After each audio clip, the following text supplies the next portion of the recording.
Greetings once again, ladies and gentlemen. Welcome to round 4 in Baku, Azerbaijan of PRL Pacific Season 11 on the PS4. And we're presently here in qualifying on the Super Softs. Being on this tyre, of course, is a necessity for a pad user to make a one-stop work. And unfortunately, we run into the wall on our only set of those tyres, set the lap, and that was our representative lap for the session.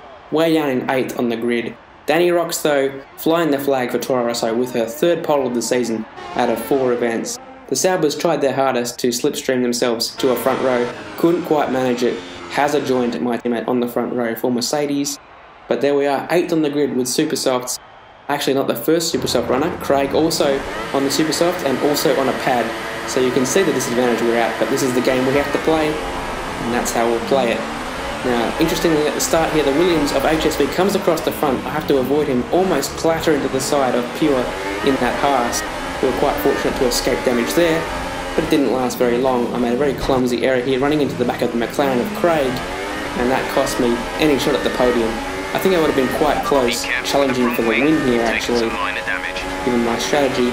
However, that will always be up for debate by the eventual winner and second place. Up the inside, we do manage to get Craig. We're now the leading Super Soft runner, just with damage, unfortunately.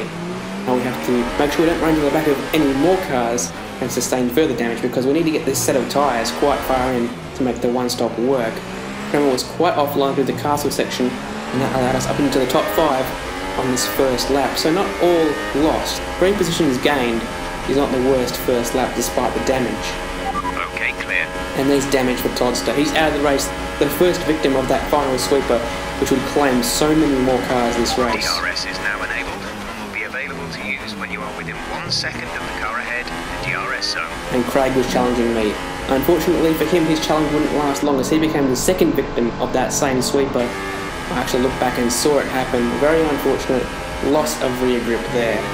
And that's also unfortunate because a warning out of turn 1 was the only place I got a warning the whole race. 1 of 2 I sustained at the same place. Green flag. HSV also out at the same part of the track. Safety car, reduce speed immediately and keep a positive delta. And of course I had just missed the pit entry as some cars took advantage of that. However, I did take the lead as the Ultra Soft runners all pitted before me.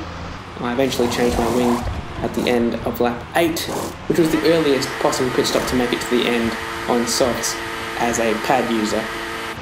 Complete, go now. And out we came. That was our last stop. No more scheduled pit stops. Just in 7th place behind Kremer, who had made a very early pit stop, and he almost becomes another victim of that final turn. Thankfully for him, all his wheels remain on for now. However, his run is very much compromised down the main straight, and I fully capitalise and take his position. Next car was Pure Axel, and I was very cautious behind him because he clearly had damage at this phase of the Grand Prix. Car in front, the other Pure Gold, was getting away, and he potentially was there for the taking if I'd made this move sooner. However, I was not willing to risk myself once again, especially after the damage I'd already incurred earlier in the race.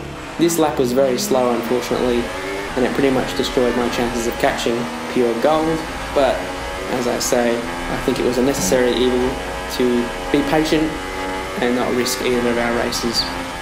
Pure Axel, of course, the only driver to have finished every race so far this season at this stage. And of course he does peel up into the pit lane to fix that wing. We're up to P5, which isn't super bad. Green flag. And Murph out again at that last turn. The gap to the car ahead is 2.6 seconds. So that turn more vicious, it would appear, than the castle section, which is yet to claim anyone. Stewart also is out. It remains to be seen where he is. Oh no, it's exactly the same place.